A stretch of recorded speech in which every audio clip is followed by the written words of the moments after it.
તો મિત્રો, આજે આપણે 22મા હપ્તા વિશે વાત કરવાના છીએ. તો મિત્રો, સૌપ્રથમ વાત કરીએ તો હપ્તો મેળવવા શું કરવું પડશે? બીજું જોઈએ તો આ યોજનાનો ઉદ્દેશ શું છે અને કયા કયા ખેડૂતોને 22મા હપ્તાનો લાભ મળશે?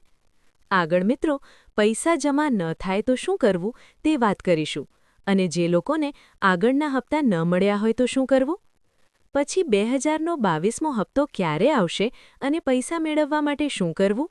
અને મિત્રો, 22મો હપ્તો ક્યારે ખેડૂતના ખાતામાં જમા થશે અને કયા કયા ખેડૂતોને મળશે તે આપણે આજના વિડીયોની અંદર વાત કરીશું. તો મિત્રો, ચેનલ પર નવા હોય તો ચેનલને સબસ્ક્રાઇબ કરો અને વિડીયો પસંદ આવે તો લાઇક કરી દો. અને મારા વહાલા ખેડૂત મિત્રો, તમે આ વિડીયો કયા ગામ અને કયા જિલ્લામાંથી જોઈ રહ્યા છો તે કોમેન્ટ કરી દેજો. અને કોઈ પ્રશ્ન હોય તો પણ કોમેન્ટ કરી દેજો. પીએમ કિસાન યોજના એ દેશભરના લાખો ખેડૂતો માટે એક મહત્વપૂર્ણ રાહત છે.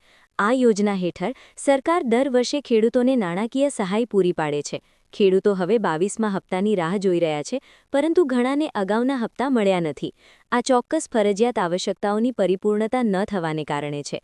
તો મિત્રો, તમારા આગળના હપ્તા રોકવાનું કારણ જેમ કે ઈ-કેવાયસી બાકી હોય, બીજું જમીનના દસ્તાવેજ અપડેટ કરવાના બાકી હોય કે આધાર નંબરને બેંક સાથે લિંક કરવાનું બાકી હોય તો તમારા આગળ હપ્તા રોકાઈ શકે છે. જો ખેડૂતો સમયસર આ જરૂરી કાર્ય પૂર્ણ કરે છે તો તેઓ કોઈપણ વિક્ષેપ વિના આગામી હપ્તો મેળવી શકે છે. તો મિત્રો, કોને 22મો હપ્તો મળશે તે આપણે આની અંદર વાત કરીશું. પીએમ કિસાન યોજના હેઠળ પાત્ર ખેડૂતોને વાર્ષિક 6000 રૂપિયાની નાણાકીય સહાય મળે છે. આ રકમ 3 સમાન હપ્તામાં સીધી તેમના બેંક ખાતામાં ટ્રાન્સફર કરવામાં આવે છે. અત્યાર સુધીમાં સરકારે 21 હપ્તા જાહેર કર્યા છે. બધાની નજર હવે 22મા હપ્તા પર છે. સરકારનું લક્ષ્ય એ સુનિશ્ચિત કરવાનું છે કે બધા ખેડૂતો આ યોજનાનો લાભ મેળવે. પૈસા ના મળવાના કારણો. તો મિત્રો, આગળના હપ્તા ના મળ્યા હોય તો તે કયા કારણસર નથી મળ્યા તે જાણીશું. ઘણીવાર એવું જોવા મળ્યું છે કે કેટલાક ખેડૂતોના ખાતામાં ભંડોળ જમા થતું નથી. એટલે કે મિત્રો, 2000 જમા ના થયા હોય તો સૌથી સામાન્ય કારણ અધૂરું ઈ-કેવાયસી છે. એટલે મિત્રો, તમારી ઈ-કેવાયસી બાકી હોય તો પણ તમારો હપ્તો રોકાઈ શકે છે. જે ખેડૂતોએ હજુ સુધી ઈ-કેવાયસી પૂર્ણ કર્યું નથી તેમને હપ્તા ભરવાનો ઇનકાર કરવામાં આવે છે. તેમના બેંક ખાતાઓનું અપૂરતું આધાર લિંકિંગ પણ એક મુખ્ય કારણ છે. ખોટા ખાતા નંબર અથવા બંધ બેંક ખાતું પણ ચૂકવણીમાં વિલંબ કરી શકે છે. બીજું મિત્રો, તમારો ખાતા નંબર ખોટો દાખલ થઈ ગયો અથવા કોઈ કારણસર બેંક ખાતું બંધ થઈ ગયું હોય તો પણ તમારો હપ્તો રોકાઈ શકે છે અને આગળના હપ્તા રોકાવાનું કારણ પણ હોઈ શકે છે. એટલે મિત્રો, આ કામ પૂર્ણ હશે તો તમને તમારો હપ્તો સમયસર મળશે અને આગળ હપ્તા બાકી હશે તો તે પણ મળી જશે. પૈસા મેળવવા શું કરવું જોઈએ? શું જો ખેડૂતોને તેમનો 22મો હપ્તો સમયસર મેળવવો હોય તો તેમણે કેટલાક મહત્વપૂર્ણ કાર્યો કરવા પડશે. સૌપ્રથમ, તેમણે તેમનું ઈ-કેવાયસી પૂર્ણ કરવું પડશે. આગળ, તેમનું બેંક ખાતું આધાર સાથે લિંક થયેલ છે કે નહીં તે તપાસવું મહત્વપૂર્ણ છે. ખેડૂતો તેમની માહિતી જેમ કે નામ, જન્મ તારીખ અને ખાતાની વિગતોમાં પણ સુધારો કરી શકે છે.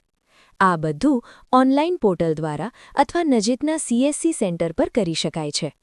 વધુ માહિતી માટે લાભાર્થીઓએ પોર્ટલ પર તેમનો મોબાઈલ નંબર અપડેટ રાખવો જોઈએ. મેસેજ એલર્ટ પર ધ્યાન આપો. કોઈપણ સમસ્યા માટે હેલ્પલાઇન અથવા કૃષિ કાર્યાલયનો સંપર્ક કરો. સમયસર સુધારાઓ ચૂકવણીમાં વિલંબ અટકાવી શકે છે અને પારદર્શિતા જાળવી રાખીને લાભો સુનિશ્ચિત કરી શકે છે. 22મો હપ્તો ક્યારે આવશે? સરકારે હજુ સુધી 22મો હપ્તો આપવાની તારીખ સત્તાવાર રીતે જાહેર કરી નથી, પરંતુ તે નવા વર્ષની શરૂઆતમાં ફેબ્રુઆરીની આસપાસ જારી થવાની ધારણા છે. જે ખેડૂતોએ બધી જરૂરી પ્રક્રિયાઓ પૂર્ણ કરી લીધી છે તેમના પૈસા સીધા તેમના ખાતામાં ટ્રાન્સફર કરવામાં આવશે. જે ખેડૂતોએ બેદરકારી દાખવી છે તેમને હજુ પણ તક આપવામાં આવી રહી છે. તો મિત્રો, આપણે આ વિડીયોમાં વાત કરી કે 22મો હપ્તો ક્યારે આવશે અને 2000ની જગ્યાએ 4000 મળશે તે વાત કરી. તો મિત્રો, તમને આ વિડીયો પસંદ આવ્યો હોય તો વિડીયોને લાઇક કરી દો અને શેર કરી દો. અને ચેનલ પર નવા હો તો ચેનલને સબસ્ક્રાઇબ કરો અને કોમેન્ટમાં જરૂરથી જણાવી દેજો કે આ વિડીયો કેવો લાગ્યો.